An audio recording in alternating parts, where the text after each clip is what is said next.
பிரதமர் தான் மனித பிறவி அல்ல என்று கூறியதை இந்த நூற்றாண்டின் சிறந்த நகைச்சுவையாக எடுத்துக் கொள்ளலாம் என்று காங்கிரஸ் எம்பி திருநாவுக்கரசர் தெரிவித்துள்ளார்.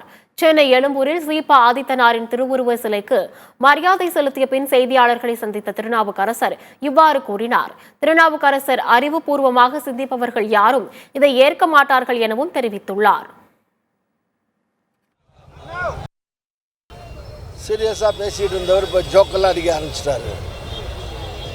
இது ஒரு இந்த நூற்றாண்டுடைய மிகப்பெரிய நகைச்சுவையாக எடுத்துக்கலாமே தவிர இது யாரும் அறிவுபூர்வமாக சிந்திக்கக்கூடிய யாரும் இதை ஏற்க மாட்டார்கள், நம்ப மாட்டார்கள். அதனால் உலகத்தில் பிறந்த மனிதன் யாரும் தன்னையே அவதார புருஷராக எல்லாம் சொல்லிக் கொள்வது மிகப்பெரிய ஜோக். அது நான் அதுக்கு மேலே விமர்சனம் பண்ணுறதுக்கு ஒன்றும் இல்லை. I take it as a joke, அவ்வளோதான்.